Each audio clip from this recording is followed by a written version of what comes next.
Russia has said a New Year missile attack that killed at least 89 Russian soldiers happened because troops were using mobile phones, defying a ban. Turning on the phones and massive use of them allowed the enemy to locate its target, officials said. Ukraine says 400 soldiers were killed and another 300 wounded in the attack on a college for conscripts in Makiivka, in the occupied Donetsk area. It is the largest number of deaths Russia has acknowledged in the war. Russia said that at 0:01 Moscow time on New Year's Day, 6 rockets were fired from a US-made HIMARS rocket system at a vocational college, 2 of which were shot down. Moments earlier, President Vladimir Putin had given his annual New Year address on Russian TV. The deputy commander of the regiment, Lieutenant Kol Bashurin, was among those killed, the Ministry of Defense said in a statement on Wednesday. A commission was investigating the circumstances of the incident, the statement said. But it was already obvious that the main cause of the attack was the use of mobile phones by troops in range of Ukrainian weapons, despite this being banned, it added. This factor allowed the enemy to locate and determine the coordinates of the location of military personnel for a missile strike. Lieutenant Gen Sergei Sevryakov said officials found responsible by the investigation would be brought to justice and all the necessary measures are currently being adopted to prevent this kind of tragic incident in the future. The Defense Ministry's statement was striking for 2 reasons. The military's official death toll is now 89.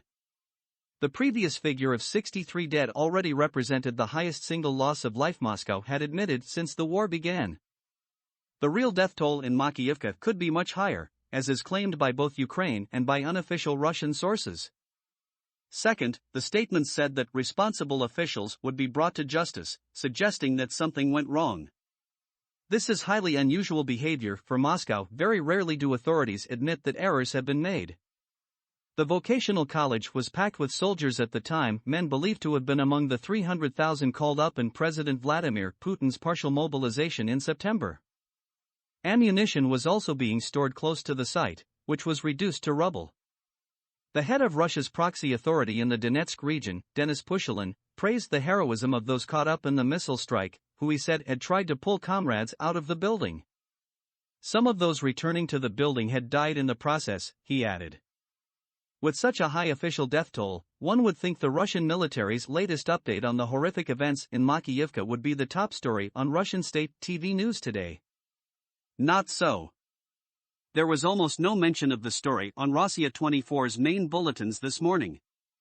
Over on Channel 1, the main news program did briefly mention the Defense Ministry statement, but chose to bury it at the end of a report about alleged victories on the front line and losses amongst Ukrainian, not Russian, forces.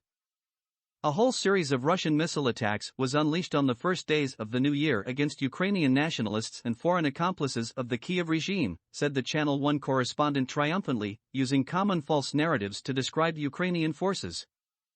But if you switch off the TV and log on to VKontakte, Russia's version of Facebook, you get a very different picture.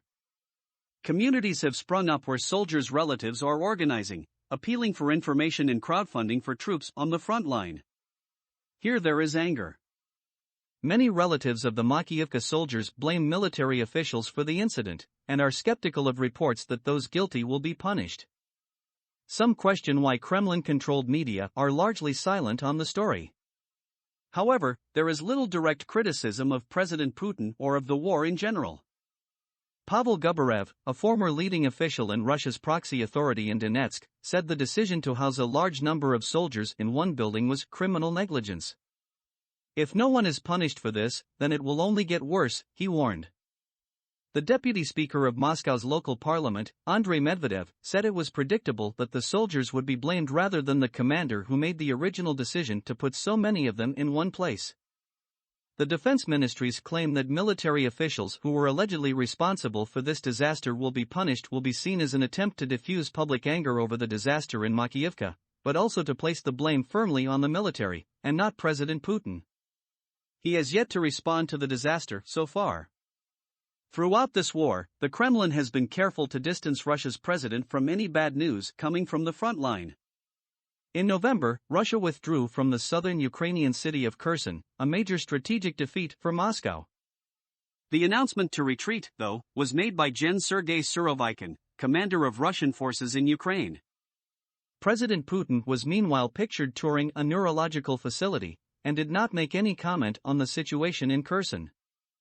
Ukrainian President Volodymyr Zelensky warned on Tuesday night that Moscow was on the eve of new mobilization processes.